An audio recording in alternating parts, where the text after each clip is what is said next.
Hello, fellow Voyagers. Jess here with Odyssey Human, here today to talk about using mental feng shui to declutter your mind and your life. If that sounds good to you, please subscribe. We'd love to have you on the channel. And this is the place where we help you hack through the jungles of consciousness so that you can discover the hidden treasures inside of you. My friends, it's all there. You have everything you could ever need and want. You are your experience. So today I've been toying with this idea of mental feng shui. What is feng shui for those of us who are new to the concept? And I am by no means a feng shui master, but this concept of bringing balance and harmony to a space is very interesting to me. And I have a definition of feng shui here. It's the ancient Chinese art of arranging buildings, objects, and space in an environment to achieve harmony and balance. We definitely feel this when we walk into someone's home and there's good feng shui in the room, right? It flows, things flow. Sometimes it's hard to put our finger on it. Feng shui is kind of prescriptive, right? It tells us how to do things, how to arrange things in our space. But the actual element of good feng shui in a space just creates a sense of well-being. It creates a sense of balance. It creates a sense of just natural flow, right? When you know that when you're in a restaurant that has good, like it's arranged well. You know that when you're in a restaurant or a space that isn't arranged well, right? It feels uncomfortable. You don't want to come back to it. Like if it's cramped, the tables are too close together, or it's really loud, or, I think about this one barbecue place that I really love. That's what it's got going on. Just the layout of the space is really strange. And as much as I love their food, it's so uncomfortable to be there eating. Like I really don't like being there eating, and so I tend to avoid it, right? My behaviors then mold around that sense of space, of this space makes me feel uncomfortable, and I want to be comfortable while I'm eating. That's one example. I'm sure you're probably recalling instances of this in your life.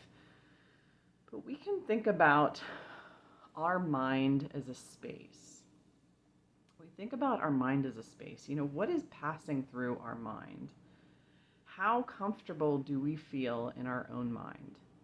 Now, I did make a video on self-containment. This is very similar to that video.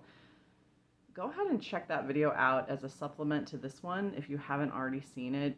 But our mind, we get an experience from our mind, from what is happening in our mind, what's passing through our mind, what occupies our mind, right? Those objects of thought, that furniture of thought that's commonly there. If it's a feeling, like if fear is a piece of furniture in your mind that is frequently there, that you're frequently struggling to push across the room, or anxiety, or just the way that we tell our stories, the types of stories that we tell, creates either a very balanced and harmonious experience for us. Our mental environment, our mental space is, I believe, the emanation of our consciousness. That is where our consciousness originates from. It comes, if it's layers of an onion, right? The mental space kind of projects outward, and that influences how we interpret our 3D reality, the types of stories we then tell. And it's interesting when you watch shows like Hoarders and they bring a psychologist along to work with the person who's been hoarding. You'll find that there's just as much clutter in that person's mind as there is their home. And the behaviors are synchronized, right? If they're hoarding these really traumatic memories, if they're hoarding these sad stories in their mind and they keep playing them out, they will often, that behavior unconsciously translates into their physical behaviors as well, where they hoard objects, they hoard cats, they hoard whatever they're hoarding. They don't want to throw anything away because of the stories that they're telling in their mind to themselves. So this is where mental feng shui of really committing to making your mind a peaceful, comfortable, great place to be automatically translates into your life, into your 3D world, into where you live, what your career is. It emanates out. So this good hygiene, good housekeeping in your mind really trickles into every other element of your life. And two of the things that we can do, what are some immediate things we can do to practice good mental feng shui? So if you're noticing a lot of clutter in your life, a lot of chaos, a lot of, up and down, that roller coaster feeling of like, when am I ever going to get ahead? I get ahead and then I get knocked back. This is coming from that instability, the feng shui of the mind, right? Because however we are keeping the mind, we interpret the external world. However, I'm going to say that again. However we housekeep our mind is how we naturally then interpret our external reality. That's how it is.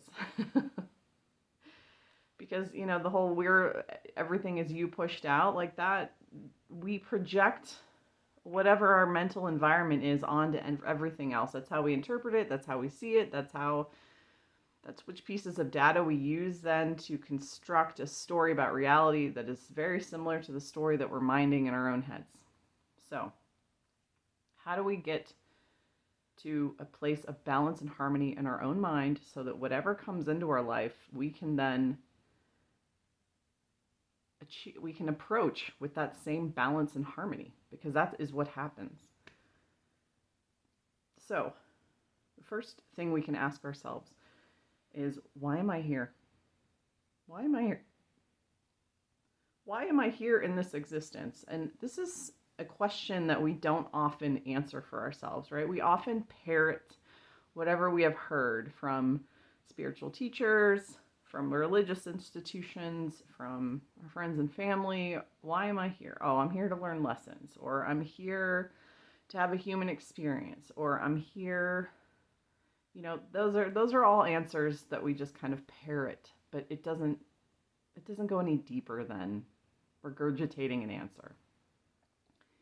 This question is so important because it links back to your attention, right? The only two faculties that we ever have is our attention and the story we're telling, right?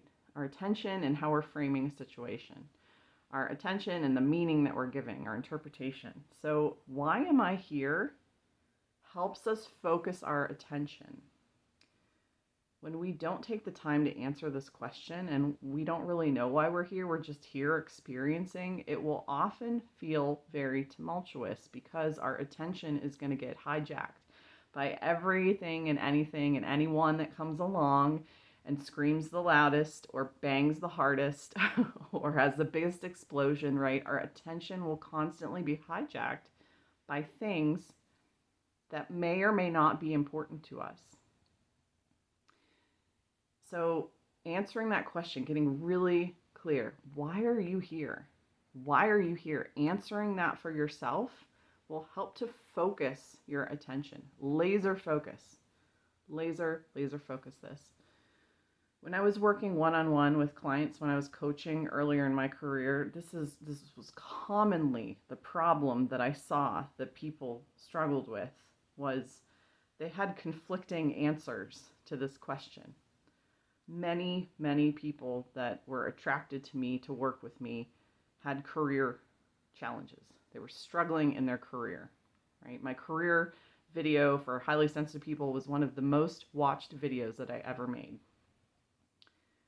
And I kept telling them the same thing. Your attention is divided between survival, right? You have this really strong answer to that question of I have to survive. I have to survive. I have to make money. I have to survive. I have to survive. And I want to do what I love. I want to do what I love. I want to do what I love. I want to do what I love. And you can see how being faithful to both of those answers, both of those reasons why they're here, caused a lot of turmoil for them. They were constantly in inner turmoil. They were constantly burnt out. People who served both of these questions and never brought a singular focus, they struggled. You can feel it in your body. I was there once too. I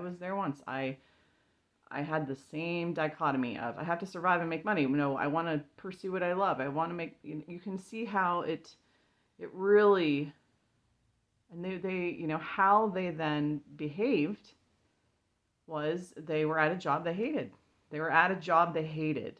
And I'm just like, okay, why don't you leave? Well, I have to make money. Okay, we'll go do what you love. Oh, I don't know how to make money doing that. That was always their answers. It was funny. It was just such a universal thing. So this is about decluttering. Declutter the mind, and your life will declutter as well. Declutter the mind, and the life will declutter. Why am I here? Why am I here? For my own journey, when I got crystal clear on this, when I said, I want to go help this audience accomplish this, and that is the only reason I am here. That is my singular focus. That's when things gelled for me. That's when things really gelled. I let the money piece go. I loosened my I have to survive. I just was like, you know what? If I do that well, if I am here well, the money piece will figure itself out. That's what has been happening. That's what I found happened, right? Because we are our experience, right? We are our experience. So when we develop a singular focus and a singular answer to why are you here? Why are you here? Our attention locks into what we need to do. Life becomes very simple. We develop a minimalism of purpose. If we're divided amongst too many purposes and we're serving too many different things, it's going to feel very tumultuous. Or if we haven't answered this question for ourselves whatsoever, we're not going to be sure of that. And that uncertainty creates this kind of deep existential, challenge of why am I here? Where we will often lose faith because we've never taken the time to answer it. So, second piece of mental Feng Shui is, right, because our second faculty, besides our attention, is the story we're telling. And how we develop a singular purpose with this one is, how do I want to experience? How do I want to experience? That determines your frame, right? When you change your frame, that gives you a perspective. That gives you a perspective that dictates then how you experience, right? Think about your story or the meaning that you're giving something. When it changes, your experience changes. If you tell a story about being a victim, that's how you're going to experience your world as a victim, right? Your mental environment is victimhood, then your external environment is victimhood. There's going to be this steady stream of stuff coming into your life that victimizes you. How do I want to experience? How do I want to experience? That is answering that question helps you choose your frame consciously, choosing your frame of reference, choosing your story, choosing your narrative, right? These are all synonyms for each other. So why am I here and how do I want to experience? I found when I stopped telling victim stories all the time, my frames of reference changed. My entire life experience changed. I quit assuming the victim role in all of my stories, right? And that shifted my behavior. That cleaned up the clutter in my world, right, of being a victim. Being a victim is it's a very cluttering experience. There's a lot of baggage with it. There's a lot of trauma and turmoil. It is not a clean, right? The path of the hero is a little bit cleaner. It just feels cleaner. It feels less cluttered. It feels easier to manage. It feels more pleasant. It feels more exciting. It's more of a challenge than a threat. So you can see how your frames, and we tend to tell the same types of stories over and over again, and that is how we tend to have the same types of experiences over and over again.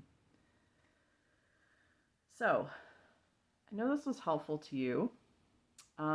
Drop a comment below if you have any questions, but really mental feng shui is the key to having a decluttered life.